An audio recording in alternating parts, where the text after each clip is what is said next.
You're listening to the Wedding Biz Network, the voice of the creative entrepreneur. Come on, y'all!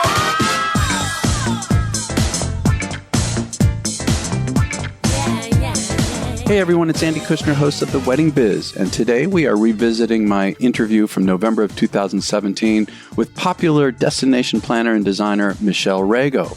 I interviewed her in her office out of New York City. She works all around the globe. And be sure to also check out part 2, which was more recent in episode 219. In the meantime, enjoy this conversation with Michelle Rago.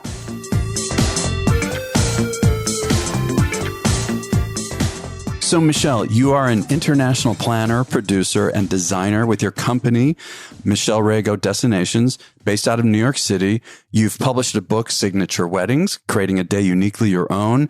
And I'm going to have the pleasure of hearing you speak at the next Engage Luxury Wedding Summit at the Nizuc Resort in Cancun. I know. I can't wait. Yeah, these are really wonderful conferences. I know you just got back from Venice, the one in Europe. And embarrassingly, I've never been to Venice, which is a hard thing to admit when you're a destination planner and producer, but my work has never taken me there. And nothing like Venice exists. Oh, yeah. It was extraordinary. Oh, yeah. Yeah. And from what I understand where you were, I mean, it's an amazing place. But in terms of calling your company Michelle Rago Destinations, I read somewhere that something like 15, you had gone to Greece and it opened your mind up to travel. Yeah.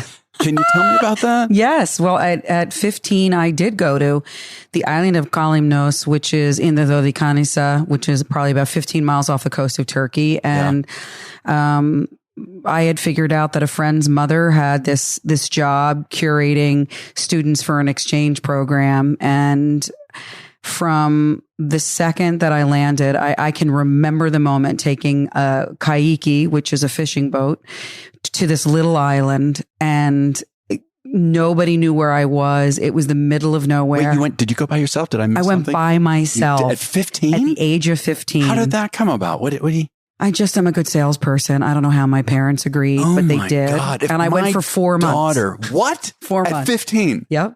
So your summer break, basically? It sounds like more than a... No, it was the break. first half of the school year. And I did it. I convinced my guidance counselors that I should get school credit for it. Wow. I convinced my parents that they should let me go. Now, you have to remember, this is before cell phones. Yeah. This is when you could still smoke on planes, basically. Oh, I remember those days. Yeah. And in order to call home, you had to go to a phone station, make a reservation, pay in drachma, and wait at 11 o'clock for the person to say, your parents are on the phone. Oh my God. This is fascinating to me because obviously at such a young age, you already had this go-get-'em kind of attitude. Well, I mean, I was a wanderlust from the word go. Yeah. And my parents tell the story that they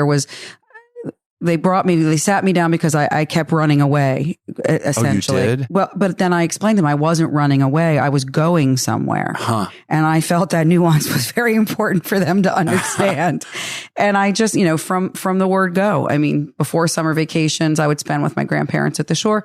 I would be packed for a month. And, I just have always been someone, and it's not just about travel for me because everybody loves a good trip. Yeah. I'm very, very fascinated by other cultures and the experience of anticipating it, researching it, being there and writing about it and how it contributes to who you are as a person. Yeah. Well, when you were growing up, did your parents take you on vacations like this? Where did this come from? The Poconos. I mean, the Poconos. Honest to God, and the Jersey Shore. So that, we weren't big. Do you have any idea where you got this from? No, I don't. I mean, I think, Florida was my big exotic, we weren't, we didn't do big vacations. So tell me about this trip at 15 then. Okay. So you get off a plane and then what? I stepped off the plane and the professor was educated at Oxford and my nickname is Shelley. And he quickly said to me, Shelley is one of the greatest poets in history. Huh. And I thought as I drew my breath in, I was like, oh boy, here we go. And it was, we studied, modern Greek history, anthropology, archaeology, modern Greek language. Yeah. And you would hike up a mountainside. I was going to say, Yeah. You're Yeah. there. Yeah. You would hike up to a ruin and sit and study, Sepphoris and Cavafy and, know that you were walking on sacred ground. And obviously, I mean, it could go both ways, but I mean, I was homesick for a couple of weeks, but it was intoxicating and it changed the course of my life. So afterward, what did you do? Oh my God, I came home. I mean, you had to be a different person. I mean, I was, the whole coming home to the social scene in my high school. I felt like I had to separate, emotionally, practically everything. Right. I graduated a year early from high school. Huh. So I ended up really only doing 2.5 years in high school. You mean, so when you came back, you wanted to get the hell out of there? Yeah. So you basically sped it up from that point on, so not beforehand. So that was my sophomore year. So I did my freshman year, half my sophomore year away. Yeah. Did my junior year and graduated an entire year early. Wow. And did I ask, where were you from again? Princeton. Princeton. Oh, interesting. Yes. Okay. Yeah. Princeton High School. So that was it. Off I went. And where'd you go to college? I didn't. Oh, I love it. Yeah. I love this. Oh, no, I was gone. Because you're such a successful entrepreneur. I love it. But keep going. No, I made an announcement at a very young age that I wasn't going to be pushed into any sort of formal college education. Another family story. My mother was like, both hands on hips. And my mom went to Princeton and my sister to Smith. And no, I was not going to have that. Do you think, I mean, I don't know if it's really called rebelling, right? Like you said, when you ran away, it wasn't out of being rebellious. It was something different. No, there's always been this huge universe that I am determined to explore and discover. And it has always been who I am. And, and in fact, it didn't occur to me. And I mean, which we'll get to, the destination dedicated to destination came a little further into my career. And it never occurred to me that this could be, how I make my living. Well, so then, all right. So you graduated, so you're 17, I guess. Mm-hmm. You graduate high school. What do you do next? I go to cooking school first. I decide that, I had always had, hospitality and food and beverage were always my interest. Yeah. And all my jobs and all my work and, anything that I'd ever done had been in that vein. And so I decided that I wanted a more formal education and went to the New York restaurant school and commuted from Princeton and came every day and took courses and, you name it, saute, restaurant design, butchery, What were you thinking? You'd be a chef in a restaurant? I thought I'd own a restaurant. Uh-huh. And of course. Yeah, right? Until I worked in the kitchen and thought, no, that's not going to happen. Uh-huh. But from there, I went, when I graduated, I came back to Princeton and I had always worked for myself catering and then ultimately I moved to New York and I got my first job in a hotel. Doing what? What was the? My first job, I was a hostess. Yeah. You started at the bottom. Yeah, right. And then my second job, I worked at a hotel, maybe a year and a half pre-opening. It was the Hotel Maclo. Uh-huh. And I started out on coffee breaks. Yep. And then within 2 years, I was one of the leading people in sales in the catering department. Oh, I'll bet. I had a corner office with my own phone. Wow. Uh-huh. And you're like, what? Let's see. I'd like to keep along chronologically. You're like 20, maybe? Something at that point, I'm probably, no, I was probably about 25. Okay. About 25 by then, 24, 25. All right. Yeah. And so you're starting, I imagine, to notice events, right? And things like that. Yeah. I had my epiphany about this as a career actually at the Hotel Maclo. It was, I want to say it was a company doing a launch. It could have been, I don't know, Coca-Cola or something like that. Oh no, I know what it was. It was Kennar, and they were a clothing line. And Linda Evangelista was Kenny Zimmerman's muse. And I can remember walking, and I had to do decor and production. And I really had no idea at the time that those things existed, that business was. Yeah. Cause this is what, 20, 25 years ago? Yeah. And, so I did that, and there was one other event, and, 2 or 3 events in, and I had when I tell you, I had no idea what I was doing when it came onto that arena.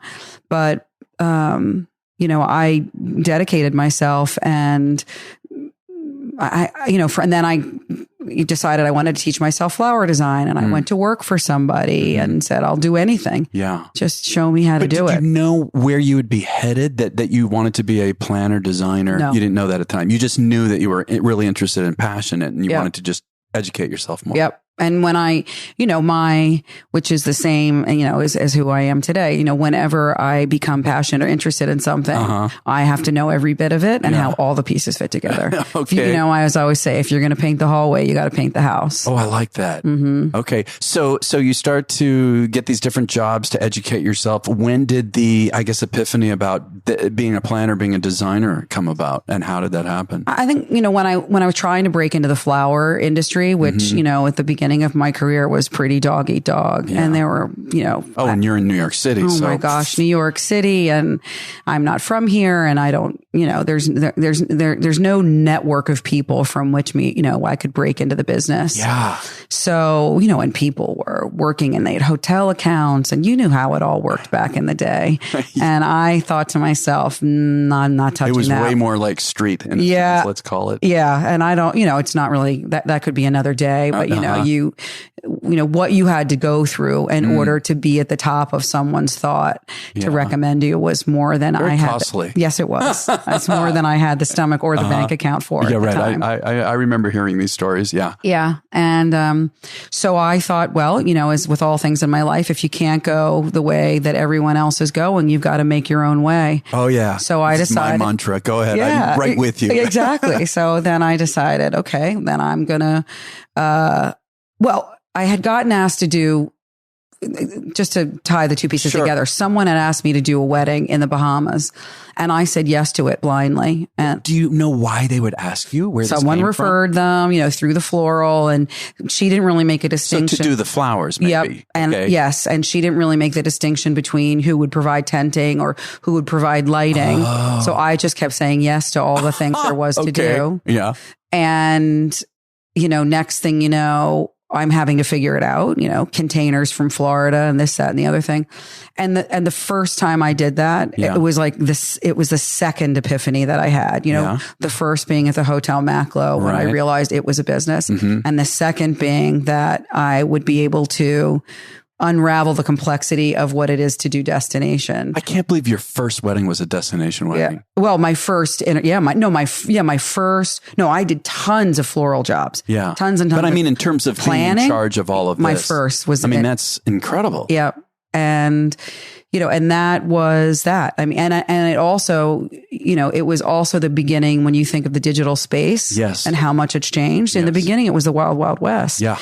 And I built a website, and I really didn't even have the content at the time that would support the length of a career, but I put together a point of view. Yeah. And from there, the company blossomed. Wow.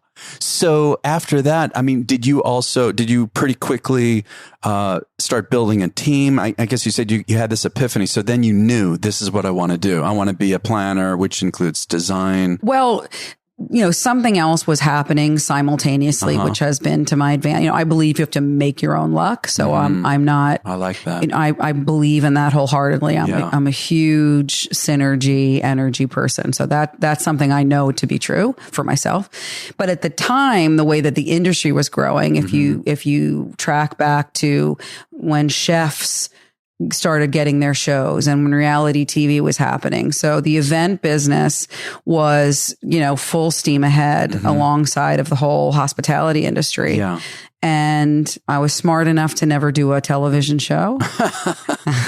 I was wise enough to continue to position myself in that arena where there really weren't a lot of people. I mean, hotels were struggling to have a point of view when it came to weddings. Yeah. And so there's always been a marketplace for people who are able to accomplish producing and planning in a foreign market because it's incredibly complicated. Yes. And so, then you have then there's a ton of market penetration for me, with a tremendous amount of information and support when people reach out to see who we are. Mm-hmm. And I've only, I only, succeeded in the destination arena, because I didn't split my business and go in a lot of directions. I decided to let go of my flower business and become a producer and a planner that was solely dedicated to destination. You probably don't view this as a fearful leap because of the way you are, but others could look at that as, oh my God, how do you have the courage to let something like that go, which you know so much about, where you've been spending your time to take this quote unquote risk. Right. Of course, I say, calculated risk.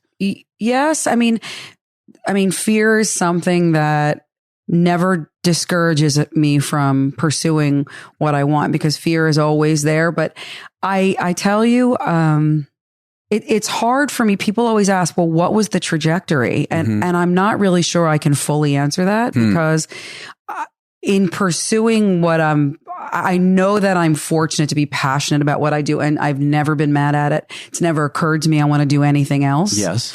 But I've always, it's always evolved. It's always, I get to one platform with it and I'm ready to, see where else it takes me. Yep. So yeah, I don't really look at it as, and in fact, even before projects, people say, aren't you nervous before a project? The closer I get, the less anxious I am. I'm much more calm and present when I'm like, okay, we're ready to go live. That's such a good skill to have. Yeah. And you mentioned a moment ago, determination. And I saw, I believe somewhere in your website, that your native tongue is the language of determination. Yeah. Well, can you say something more about that? That's actually a great sales story. I got called in to bid on a job after somebody had been hired and let go. And so they were interviewing new planners, and I went in for the job interview, and I thought to myself, who knows where this is going to go, but it was, a big project, in Europe, and the bride, everybody, was the bride, the sister, the mother, French, and the groom looked at me and said, do you speak French? And I said, not a word. What I speak is the language of determination. And if I have to figure the answer out, I will figure the answer out. What a great answer. Let me write that down. Yeah, that's it though. I mean, you can't, you have to find a way to get the answer. And also I'm thinking back, you were talking about making opportunity for yourself. I believe the same way. And then synchronicity, synergy occurs. And so even the way that you just related that story to me, I'm picturing myself in their shoes. That's enough for me. Just, it's kind of the vibe. He stood up and walked out of the room and said, welcome aboard. He did. Yeah. It's one of my favorite sales stories. Yeah, I get it. No, I get it. So, and in terms, I'm going to skip around a little bit here, but in terms of working in other countries like Europe, working in a country where, I think your website also said you and your team operate in many languages and cultures. And again, I know that personally you love checking out other cultures, right? Yep. So it's all tied together. But it seems to me that it is the complexities of working. Like, it's one thing to live here in New York City and do an event in Florida, right? Do an event in whatever, Los Angeles. But then to go to some small country somewhere, not to mention, I've worked in everywhere too. And oh my God, that in terms of, for me and the music, getting like the equipment, the sound and the lighting, and depending on others for even, oh my God, musical backline that you can't fly with. I can't even begin to tell you what we've run into. Yeah. So then to think about what you have to deal with is far more complex than what I have to deal with. Yeah. I don't know how is there anything you can say about that, working in these small countries around the world, different places, different cultures? The different culture piece is the piece that fascinates me. And I love untangling a puzzle. The more complicated it is, the more determined and willful I am to figure it out. Yeah. I cut my teeth in the Caribbean, and, that was... They have a different sense of time there. A different sense of time, but the different sense of time, it's funny, the Caribbean, or people will say, oh, the Caribbean, or I don't know, other countries, they'll say, well, I have to tell you, there's no place like New York City where everything is about urgency. Anywhere you go, we're producing a project right now in Rome, and, it doesn't matter where you are, people are slower, and you're saying relative to New York City. Yeah. So it's probably a godsend for you. You like it. Is that what you're leading to? Well, I'm leading to that. It's like, once you accept that the answer is going to come, and you just have to enroll people in the relationship. And once you enroll them in the relationship, people are responsive. But what do you mean by relationship? That we are, we have the vision for the project. Okay. And we are the voice of the project. And the only way to do it is to get on a plane, to go there, to meet people, to make relationships, let them see who you are as a person, and enroll them in what the vision for the entire project is. And once you do that, people become responsive. Oh, so you're talking about the way, I guess our cliche here, buying into it, but it's true, right? Yeah. They're not just being hired. They got to really understand where you're coming from. Yeah. And they've got to know that they're part of a team, and, that takes time. That is not something you can necessarily, you can't do that over an email or a text. Yeah. That's not possible. That's really, I'm a little more old school, so I'm a relationship builder. Yeah. And I believe that's what the success of this business is, because I understand the importance of relationships, and that they're not disposable, and that the world is also a very small place. If you make it a small place. Yeah.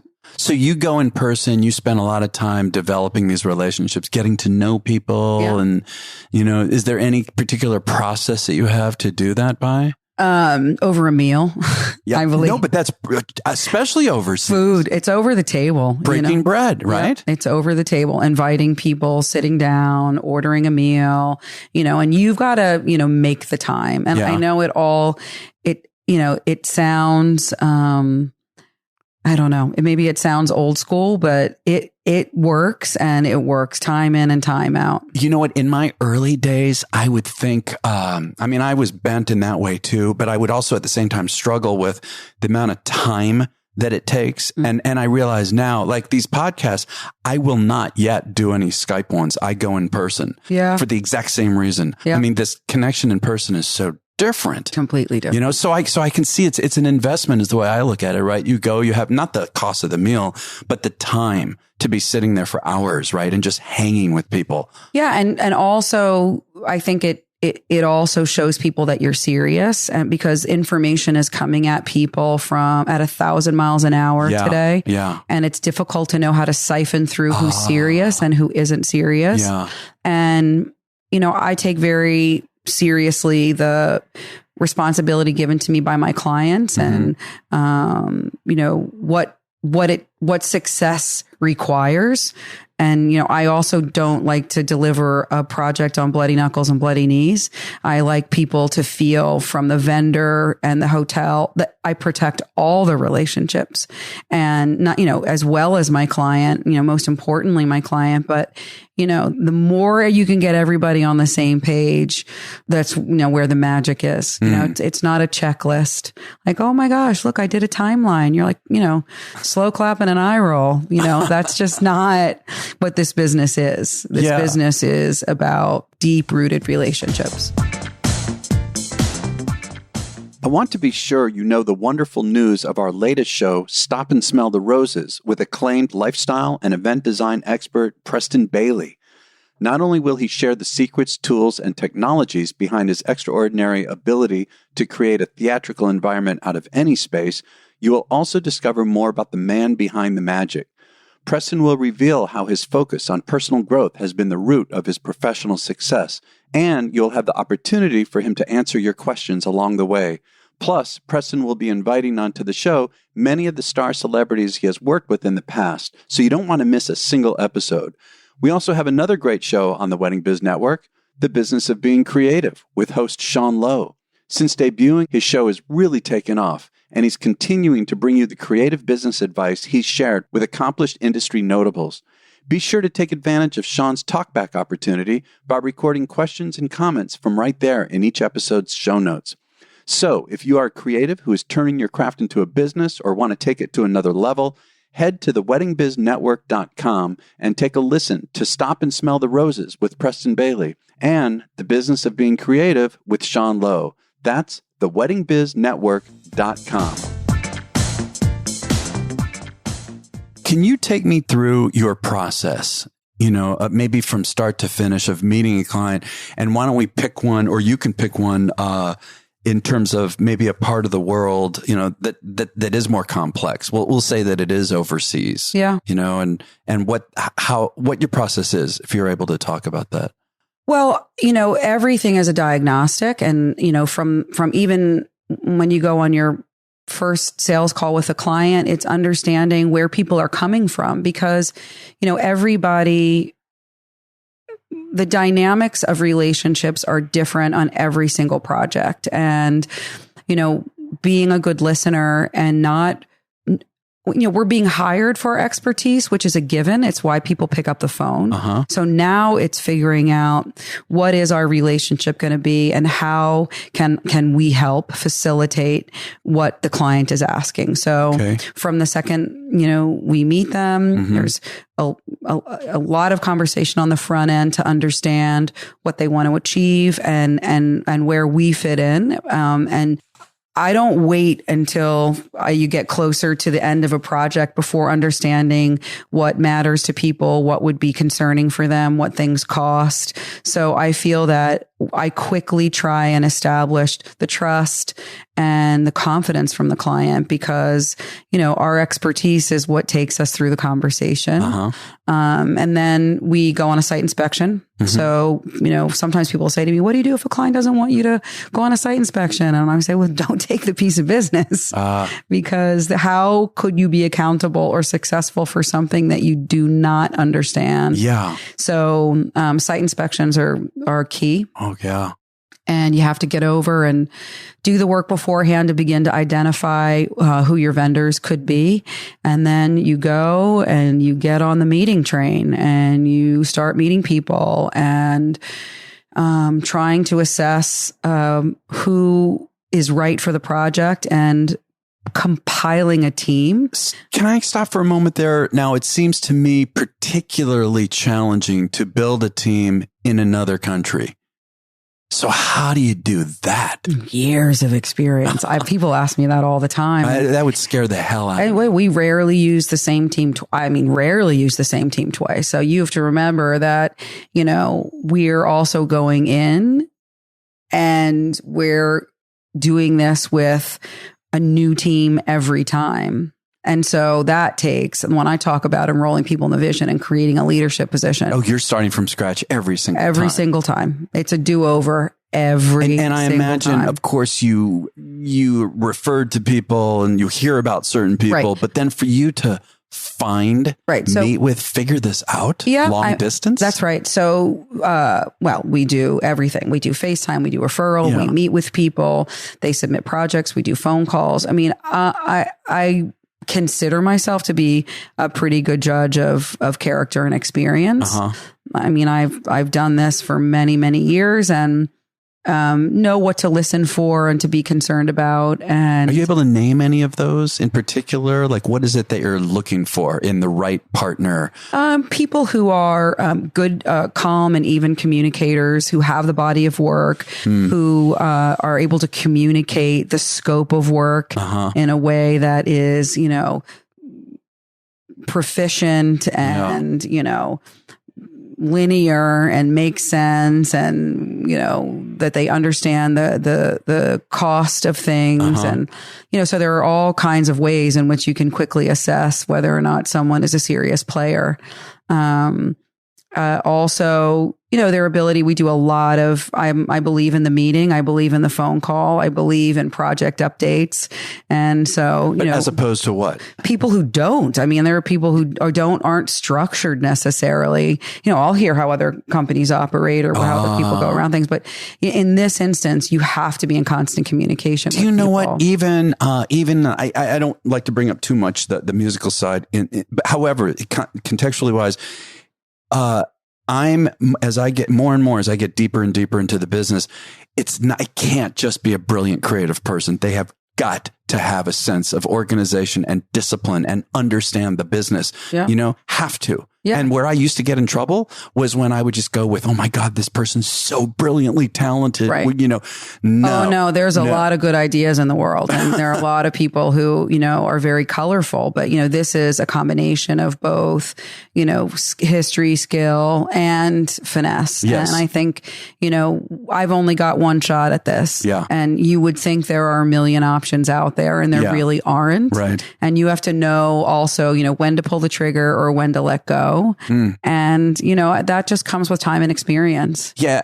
And isn't there, it really seems to me that the act of creating this team we're talking about is a creative act too, right? It's not just a matter of logistics and, it's a very creative, right? It's just kind of a deep rooted gut feel also, isn't it? Yeah. Well, I am a true Taurus. Like mixing colors. Yeah, I am. I am too. Yeah. I'm the business side as well as creative. Yeah. And I think, for what I do, that's a good combination to have, because I'm constantly, look, I had a flower business. I could never, it wasn't my passion, and I wasn't able to make that successful in the same way other people in the industry have.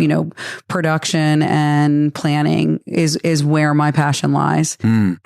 But I am creative by nature, and I have that point of view, and I'm able to integrate that into the people that I'm interviewing and ultimately, bringing in as a team member on the project. Listen, our projects are, they're again in foreign countries, and they're complex and complicated, and it's an adult conversation, and I'm not there to have you,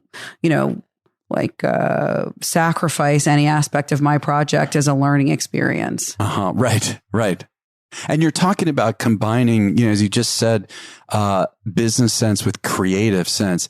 That seems to be one of the biggest challenges, right? Is how to be creative and have that sense of business, right? And have it be, well, why not synergistic as opposed to opposing, right? Mutually exclusive. Yeah, I mean, look, I want to be successful at everything that I do, but it became evident to me that running a flower business was not where I should be putting my energy. And the second, and I've had this experience over and over in my life, it's when you let go of something, the space it creates for the next platform. Yeah.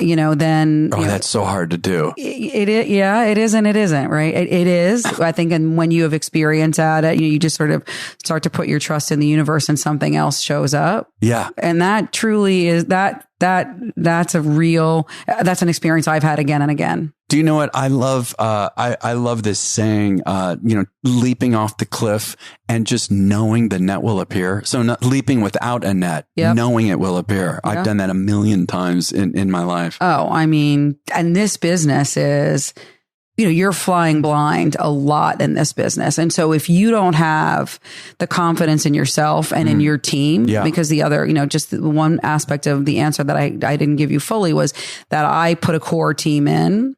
So I have core, producers that have a concentration, let's say in food and beverage or production. Yeah. And, you need that. So they're your captains, on the ground. Yes. So you have to have they're those. The glue, right? That ties it all together. And because, you need to know that somebody is concentrating on particular aspects of the business. And then, ultimately, the buck stops here. Yeah. But I have a very talented team of people that I bring with and that we identify locally as well. Yeah. And it frees you up, right? Having that support system behind you. Right. Well, it allows you to step back and be the big picture person, which I am, and to take care of the client, because this is also about a high level of customer service. It's very high touch. And so you need, you can't be running around with like a chicken with your head cut off in front of the client. You have to, you need to be, formidable for everyone that's working for you. Right. And you also need to be, so the quiet storm and the calm for your client. Oh.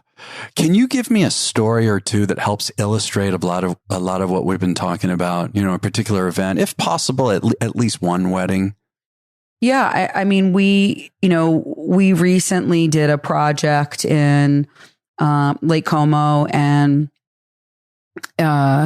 so in Italy, yeah. Yeah. And, beautiful. I mean, Lake Como was absolutely stunning. And our client decided that they wanted to, that food and beverage was really important to them. So super high touch service. And they wanted simultaneous drop, and they wanted, everybody got to order in advance, and there were 97 different choices, and they didn't want the guests to be in. And how many guests? Because when you say simultaneous drop, yeah. Oh my God, 100 guests and 97 different options. Yeah, like you were like, this one is gluten free, and this one. I'm already overwhelmed. But go ahead. Right, and so Okay. one of the toughest aspects is going into a hotel with a successful chef and a successful operation, and layering over a greater degree of service and saying, we value everything that you're doing, and we have some ideas about how we want to be successful. Diplomatic way to say it. Yeah. And so and that requires time and faith and meeting. And so we ended up, we often go in early, and we bring a team in, and we have a guy in particular, everybody's got a guy. Yeah. I got a guy, and he does, staff training, and we worked with the team and taught them simultaneous drop. Interesting. Yeah, and you got to work, with the expediter in the kitchen and the chef, and and at that moment, every time when I'm standing on the floor, because by that point, I'm practically, now I have to trust everyone that I've put into place, and to be able to watch, what I consider to be essentially like an opera.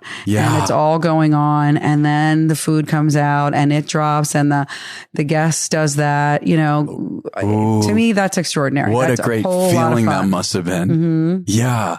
God, can you give me another one? Yeah, well, it's funny because the other one was, we did it did a beautiful wedding at the Grand Hotel in Cap Ferrat, and their chef is extraordinary. I mean, that hotel has extraordinary service and food, and we did a big build out, and, a tent over a tennis court, and basically like an off-premise job at this hotel. And again, with chef, we were layering over a whole degree of service, and I brought a team in, and at the end of the night, somebody said to me, the chef wants to see you in the kitchen. And I said, I think he's going to stab me. I'm pretty sure. And then I went in, and his whole team had a glass of champagne in their hands, and they thanked me and and said, a few words. And, that's, to me, that's, when the team that you're working with on location sees for themselves the success of what it is to have been part of a team, and they become emotive about it. That's why I'm in this business. Yeah. And I've got to imagine it's got to be an even bigger challenge for them that a kind of in their, I'm sure, initial perspective, an outsider. An infiltrator. Yeah. And then there's the culture of service, which of course at high end, catering and restaurants in New York is understood, but overseas it's just built into the blood, right? Well, that's the other thing. I mean, when you work with hotels, and let's use Europe as an example, probably every employee that you're coming in contact with is either going to school or has gone to school, is either become a GM, a director of F&B. They're operating at such a high level as it is. Yeah. And, I mean, let's not get into only 36% of Americans even hold a passport. That's for conversation for another day, which blows my mind. But, the people that you're working with probably speak 3 languages, if not 4. Right. And so, they're already feeling super proud of who they are. And, so when you come sailing in and you're like, here's a great idea. Yeah, exactly. Exactly. So, I think for me, the greatest challenge is putting a team together and, having everybody believe in one another to pull this thing off. Yeah. All right. So you're talking about relationships, and I want to go back a little bit to an early part of this. I read that you said, favorite part of the job is both the process and production. And you, quote unquote, I equate the sales process to sculpting. It defines the relationship. It does. Can you tell me more about that? It does. I believe that I would almost imagine there are times I lose a project because I believe in so much honesty on the front end. I am someone who, I don't think it's good to withhold what your process is and who you are as a company, because in just a skinny minute, the second you start working together, what your processes are and how you operate, floats right to the surface. And so I am very open about how we work and what's important to me as a company and what they can expect from the relationship. Yeah. And to also, have people know that, it's not a perfect process. It's, because it's all built on,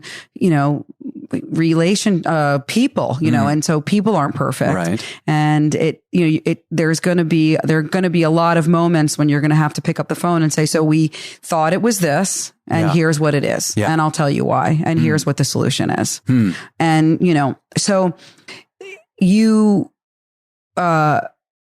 got to be forthright with people and also give them the space to tell you who they are, what matters to them, and all of the reasons why they have come to a planner, and so there's this, I just feel like all the answers are figured out in sort of the salesmanship in the beginning of the relationship. Yeah. Because then once you get going, it gets easier and easier. Then you just do it. I'm curious, Michelle. So when you speak, what are some of your favorite topics to talk about related to all of this? Sales. Yeah. Oh, yeah. Yeah. I love sales. That with such a big smile. I love sales. Yeah, and most people hate sales. I love sales. Why do you think you love sales? I don't know. I mean, it's so fascinating to me that someone, picks up the phone and calls you and, is asking about how you can help them achieve a goal. Yeah. And, I'm sort of dying to be in the conversation. and I love people. I'm, as I said, over and over, I'm a relationship person. So when it's right, and you get to do what you love and someone trusts you to do it, and, there's the friction of something that's hard and the reward of doing it well. I mean, I can't imagine being in a more fun conversation. And I like winning a job. I'm competitive. I like knowing I got a job based on merit and my years in the business. Yeah, but see, and I like that part of it too. But about the beginning part, going into a new sales situation, where you're, I don't know what other way to say it, going after the business, right. Let's say. I mean, again, you're smiling now. Yeah. I don't know. I love it. Can you tell me about that? That's the hardest part. Oh yeah. No, I get and it's so fun today because in the beginning, I don't know how many, 20 years ago, remember the day you'd have to print out 8x10 photos and you're walking into the meeting and you had to write a proposal before you even met with a client. Yeah. But now you walk in and it's hi, my name is Michelle Rago. It's a pleasure to meet you. And let's talk about what this job is. And it feels to me that, after not only where the business has evolved to, but at this point in my career, you're walking in as you and you're selling you. And essentially, I agree totally. That's it. I mean, we don't walk in, with a whole PowerPoint presentation when we first meet a client. I do all the sales for the business, but You do? Yeah, I know all of it. On top of everything. Wow. All of it. And I meet the client. I mostly go alone. And I bring my team in after I feel like, I've assessed that that's a good piece of business for us. Yeah. Because you're both interviewing one another. There's lots of business that's not right for us. Yeah. And it's fascinating to sit with somebody and figure out what this whole thing is about. I see from the very beginning, just walking in and who are they and what do they want and what can I do creatively and all of that. Yeah. And, and when someone, let's say they say, I'm thinking of Mexico, I'm thinking of Spain, I'm thinking of,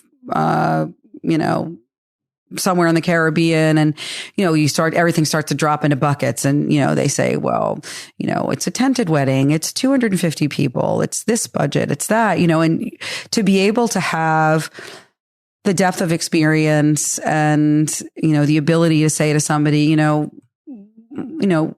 here's what I think and here's why I think it.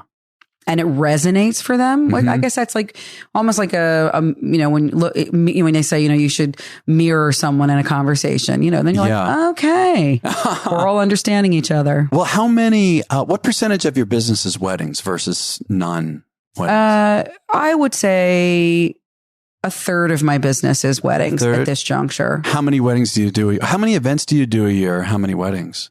Roughly. I would say we do about maybe 18 events a year. And so maybe 6-7 weddings a year at the most. Yeah. Okay. So it's a little easier for me to understand how you're personally handling all the sales then too. I mean, you're not doing 100, a year. No. And, my team, someone will, now it's like so funny. The phone hardly ever even rings anymore because everyone reaches out to you, through an email or, or someone refers and gives my cell. Yeah. But it's not, we're very high touch. So people come to us normally either with some sort of referral. Yes. Or if they find us online, they're definitely coming to us with, having, seen us online or seen a success project. Yeah, so you're going into it with a body of There's work. Some kind of information. Have you ever considered scaling your business more?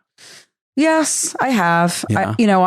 My business was, I had many more people working for me. There was a day with, I had all the infrastructure and all that kind of.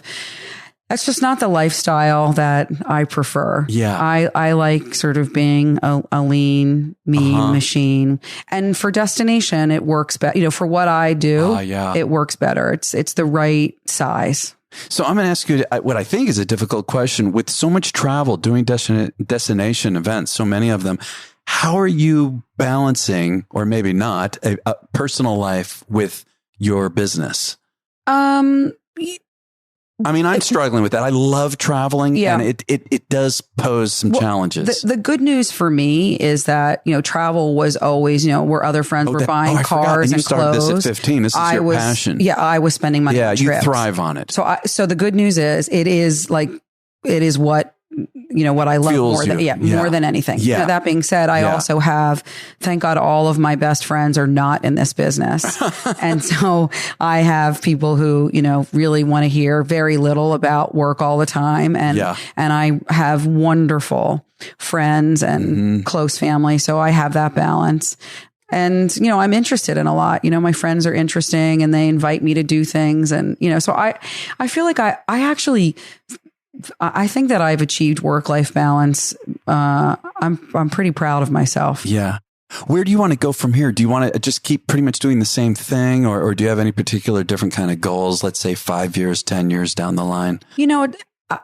I've always thought that with all of these relationships that I've made, I often think, what would retirement or post-retirement look like? Yeah. And I've always thought, some wonderful place in the world, maybe in Italy, and where I'm on the other end, maybe I'm curating experiences and people are coming to me and, it's food tours or, experiences at restaurants. I don't know. I mean, I have started to think about it, but it'll always be in something in the arena of travel and experience. Yeah. And also doing something, not quote unquote, totally retiring either, right? Who knows? I don't think so. I have so much energy that it's hard for me to imagine. I think that, I would always need to be involved. Yeah. Is there anything coming up soon that you're really particularly excited about? Well, didn't you say something to me about working at the Vatican? So, my God, what is that? So there's a project that we just took on. Okay. That is called the Laudato Si Challenge. Okay. And it was inspired by Pope Francis. And it's a global initiative that encourages startups to create breakthrough solutions for the world challenges around global warming. Wow. Right. So it's this incredible relationship that has come through a relationship that I've had for many, many, many years. And it started out, can you produce a dinner for 40 people in conjunction with this event? Yeah. And, as time has gone on, now the dinner is 400 people. Whoa. And we've taken on, the actual demo day at the Vatican. And at the Vatican. Yeah. Okay. Exactly. Say it one more time. Yeah. I'm thinking site visit. At the Vatican. Wow. And so we are only in this conversation because of relationships that have, again, a client that I've had for 11 years. And, and it's such an incredible group of people. I have to tell you, when you're this many years in the business, it's a lot of fun, and, not fun is the wrong word. It's an honor really to be around people who are making a difference. Yeah. It's about sustainability and feeding people and, it feels good. What is your role specifically going to be for this event? What are you doing? So we're actually producing demo day. There are 9 companies that are presenting whatever their solution or technology is. And so it's with Cardinal Turkson and in the Vatican again. And so that's probably a 2-hour event. And then afterwards, everybody comes to a dinner, and it's a pretty fun star-studded night. Yeah. Yeah. So, I'm waiting for all the details to come out about who's coming and, what it is. But so it's 2 parties in one day. Yeah. And it's on December 5th. Yeah. So it's a busy couple of months. And it's at the Vatican. At the Vatican. So when I come to engage, I'm going to have quite a story under my belt. You have just been, oh my God. And you're speaking there. I come from Italy. Oh, you're going to have to. Yeah, right. You come from it. Right. That's fantastic. So what is the best way for people to learn more about you and the best social media handle, website? How should people check you out more? Well, we're actually in the middle of relaunching our website just before Thanksgiving. Mine's only 3 years old, but of course I think it's completely irrelevant after 3 years. So we're relaunching our website, so you keep your eyes out for that. Exciting. And that website address Michelle Rago Destinations. Okay. And then and we'll put this in the show notes, by the way. Yeah, Michelle Rago Destinations. And then I think Instagram is a great way to see where we're going in the world and who our vendors are. And I think it's a good behind the scenes. Okay. And that's Michelle Rago. Okay, and that's 2 L's with Michelle and then Rago. Correct. And again, we'll have it in the show notes. Well, great, Michelle. Wow, thank you so much. I've been so much looking forward to sitting down with you. This has really been a blast. Oh, I'm honored to be asked. Thank you so much. Yeah. Thank you for listening to this re-release of an earlier episode on the Wedding Biz. If you enjoyed it, please share it with 3 friends or colleagues who you think would also benefit from hearing it. And follow us on Instagram and Facebook at The Wedding Biz. And you can follow me on Clubhouse at Andy Kushner. And be sure to join the Wedding Biz Club on Clubhouse. We'll catch you next time on The Wedding Biz.